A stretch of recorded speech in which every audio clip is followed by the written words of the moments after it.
So when it comes to comparing Star Wars and Stargate SG-1, I'm not going to be looking at the expanded universes. So when it comes to Star Wars, it will be just the cinematic universe, so the 9 films that we've seen.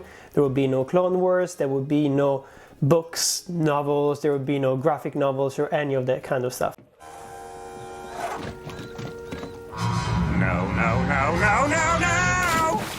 I decided to do it like this mostly because I wanted to make sure that this video would be accessible to normal people instead of just super Star Wars fans. And I did the exact same thing when it comes to Stargate SG-1. I'm not taking into consideration the original film, the 2 spin-off films, and I'm not taking into consideration either of the spin-off series versions, so Universe or Stargate Atlantis. Star Wars does something quite incredible, is that it is both very straightforward when it comes to the overall narrative and completely all over the place when it comes to everything else, when it comes to the universe and the world building. The writers seem to think that just by adding new planets, new creatures, and by giving names to new things, that's what's gonna create a sense of consistency within the universe, and it's what's gonna create new stories, and it's what's gonna make the universe interesting within itself. You just have to count the amount of Death Stars that they've been trying to destroy for the past few films, and you know that they keep recycling and recycling the same ideas and the same villains. And when it comes to the consistency, it just doesn't work. And I think the last 2 films in the franchise, but actually the new trilogy in general when it comes to Star Wars, have proved this point specifically. The writers are not really interested in telling a coherent story. It's just about trying to please the old fans or trying to make as much money as possible. It's very clear that now that's the priority, and I think across the years it has definitely hurt the franchise and the IP. When it comes to Stargate SG-1, it's a completely different thing. First of all, when you look at the series, when you look at the 10 seasons, you know who your villains are, and within these villains there are different factions, and within these different factions you always know who are the bad guys and who are the good guys. But the interesting thing is that this keeps flowing quite naturally. Just because the purpose of the series is to go exploring, is to go to meet alien races, is to go to find new technologies to protect Earth. And the concept is so well defined that it's almost impossible to get lost within the different seasons and the different episodes. While Star Wars, for me nowadays, it's almost impossible to get invested in the new characters, get invested in the universe, when there is just so much to learn when it comes to the universe itself. I think that the message of light versus darkness, evil versus good, I think honestly it doesn't work anymore. I think it's a message that could have worked in the 80s very well, but they've been recycling it for years and years and years. And the thing is, even when you look at the films, where they look at how they're structured, I feel like Star Wars has not been able to make a film that, ideologically speaking, doesn't go beyond the idea of guerrilla fighters versus Nazi empire. That is the only thing that they've been developing for the past 9 films, and ideologically speaking, it's one of those franchises that doesn't have enough to offer to the viewers. Stargate SG-1 is the complete opposite. I think Stargate SG-1 is a cautionary tale about so many different things. It's a cautionary tale about always trying to get better, technologically speaking, and how, almost like a monkey's paw, it's always gonna attract new enemies, attract new problems, and even if life gets easier, even if we feel like we're more protected from everyone else and from the universe, we always end up isolating ourselves from the other people on Earth. I think at the end of the day, it's one of those series that really teaches you how important it is to pay attention to the people around you and try to understand what they're going through and try to understand and communicate with them. And when you put it in contrast with Star Wars, where you've got so many different alien species and they're just walking around the background, and even though we can maybe place a certain name on it just because maybe a Wikipedia page is giving us that kind of content, I feel like that Star Wars never actually cares about those alien races. At the end of the day, it's mostly about humans. Those alien races are just there to appear. They're not there to teach us anything. They're not there to actually be characters and be main characters of the story.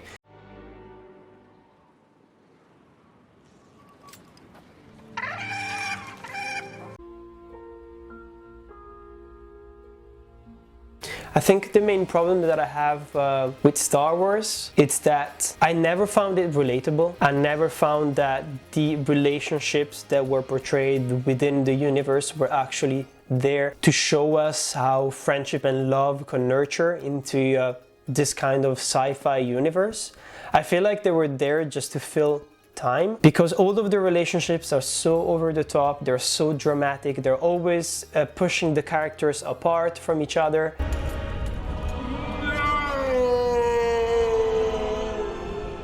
If you talk about alien races and we talk about alliances, once again, if you look at Star Wars, you don't really have that many alliances outside this fight against the Empire. There is almost nothing else outside of it, and if there is, they're not pushing it. When it comes to the alliances themselves, as I said, they're not very complex. They don't evolve across the films. They're just the pillars of a system of belief that at the end of the day, it doesn't feel emotionally resonant just because it's there, it's fluff, and there is nothing else.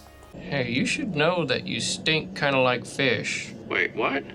Everyone knows it except for you.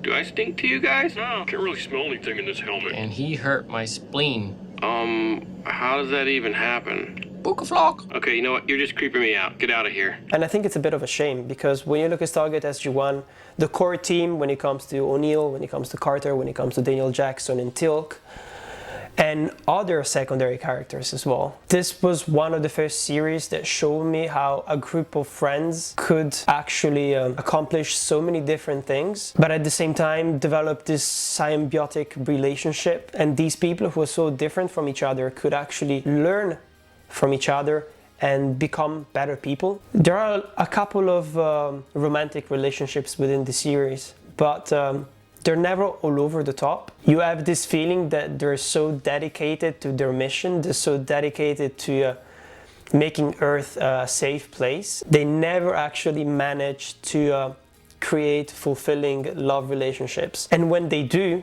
it always turns out bad for them. And it's such a sad idea. What are the consequences of romantic relationships within, for example, the workplace? And what are romantic relationships between people who are on different planets, who are living and sometimes who are living in completely different universes, for people who are separated from one reason or another, and they cannot see each other for like months and months. And that's something that is never addressed in Star Wars. In Star Wars, the distances between planets, in between ships, it seems so short that like you could literally go and see your friend, which is like 1 million light years away, in a couple of seconds, and I think it's a bit of a shame. One of the things that made me love Stargate SG-1 was this idea that the most powerful races across the universe would create this alliance to protect each other, and but also to inspire each other and to share knowledge. The distance between these 2 points seems far until you do this. I think it's such a beautiful way of exploring that theme. Through the search of this alliance with other races, we end up sort of being forced almost to accept each other, and being forced to even recognize the fact that we're not perfect, but we're trying, we're putting ourselves out there, and we want to be part of this huge thing which will benefit Earth, of course, but might benefit you as well. And at the end of the day, we'll be together and protecting each other and supporting each other. And I think that's one of the most beautiful messages of the series when it comes to the alien races alliances, and that's something that is completely missing within Star Wars. But this is definitely undeniable. Stargate SG-1 has better and more memorable enemies than Star Wars. Let's look at a couple of enemies just to show you what I mean about it. When it comes to Star Wars, we've got Lord Sidious, which has been actively a villain for 7 films, and I have to say this, he hasn't changed a lot when it comes to his character development. We've got Snoke, who appears in 2 films and is literally a Darth Sidious puppet, so he doesn't even have a personality or a backstory. He just looks cool. We've got Darth Vader, who is actively a villain for 4 films and technically in the prequel trilogy as well, since it's an origin story just for him. And Darth Vader is probably the only one who has some character development, but it's very one-dimensional. I mean, you can literally explain Darth Vader's character development in a couple of sentences. And it's a shame. He has so many films have been dedicated to him, and you could explain it in a couple of sentences. That's so stupid. You've got Kylo Ren, which is I think one of the most interesting villains when it comes to the Star Wars has been able to create, and it's actually quite interesting that people hate him so much. So he appears in 3 films. We've got General Grievous, which appears in 1 film, Darth Maul, which appears in 1 film as well. We've got Count Dooku, who appears in 2 films. Why do I say that Stargate SG-1 villains are more memorable than Star Wars villains? The first thing that I have to say is that Star Wars villains, they feel unkillable. They can appear and reappear.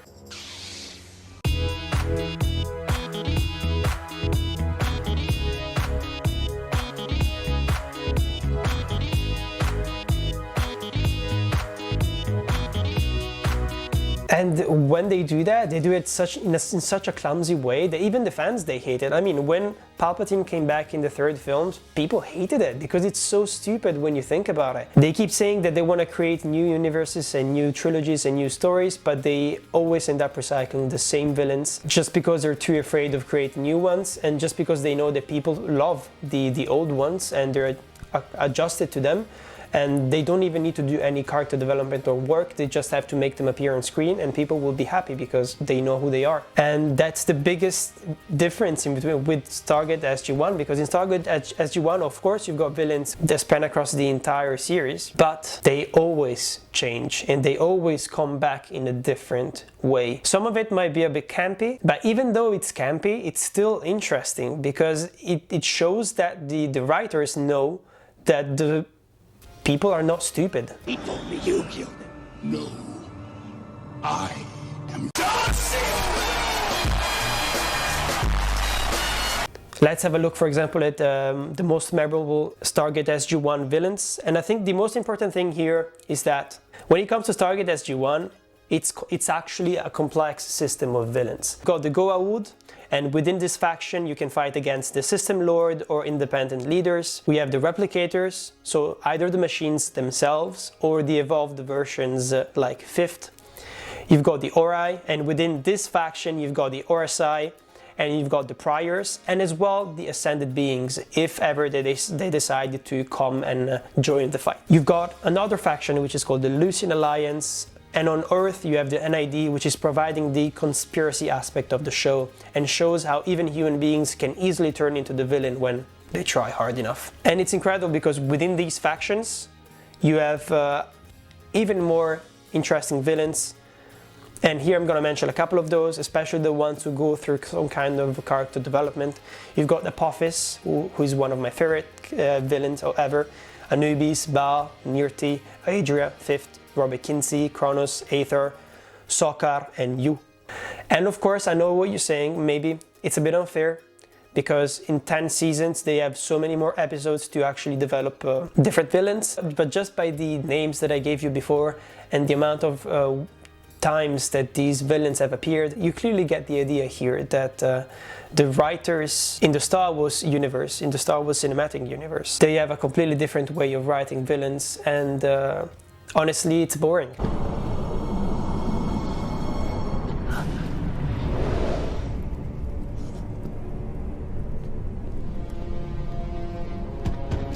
What I love about the villains in Stargate SG-1 is that they're not only villains to us, to the Stargate SG-1 team and to Earth, but sometimes they become villains within each other, within each other's political intrigues.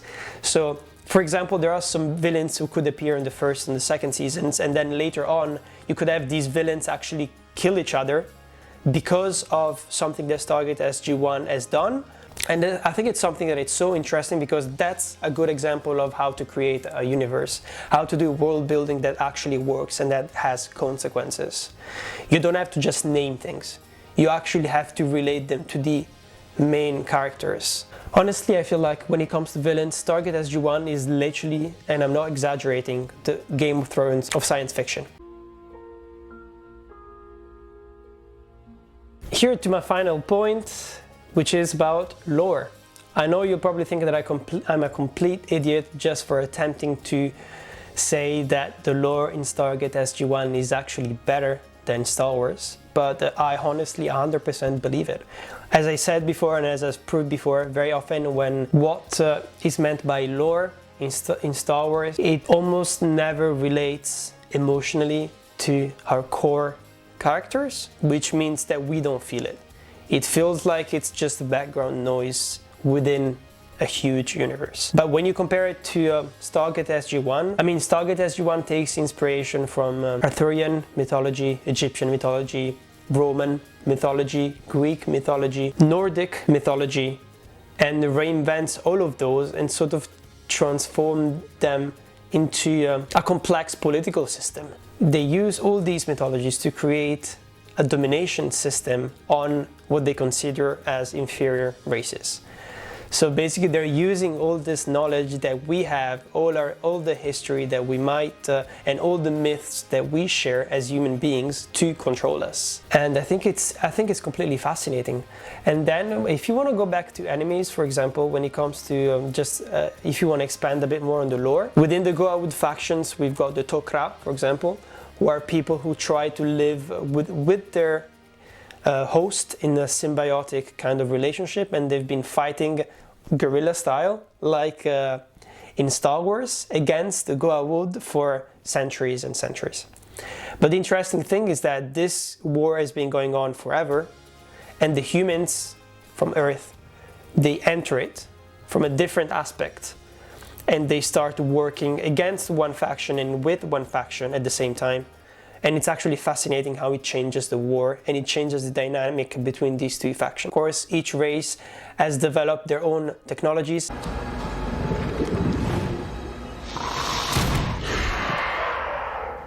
Sit down! Some races have actually stolen the technology from other races. For example, when it comes to the Goa'uld and the Ancients have created a lot of stuff and they've left it around. So these technologies that have been created by the Ancients, for example, the Goa'uld, they steal them and they pretend that they're the ones who created it.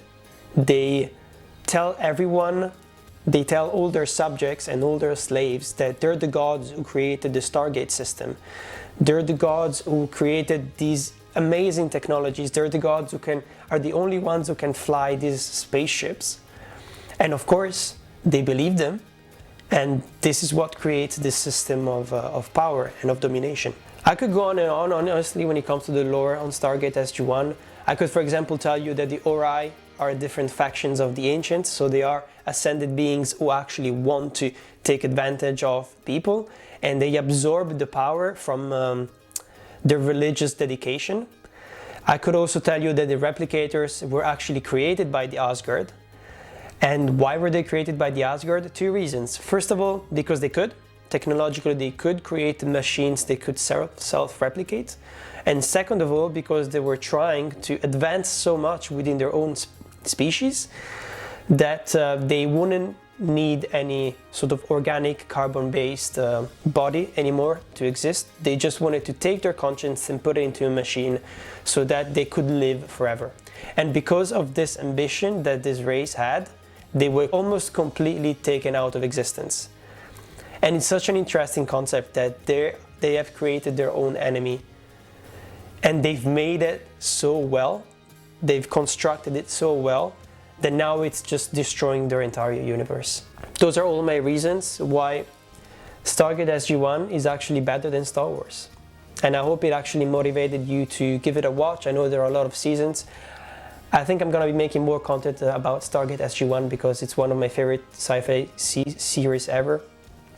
And I hope that you will give it a watch, even though it will take a lot of time to actually get through all the episodes. So those were my 5 reasons that lead me to think that Stargate SG-1 is actually better than Star Wars.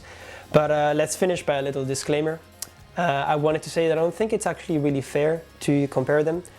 Mostly because Star Wars, as you know, is about war. It's in the title.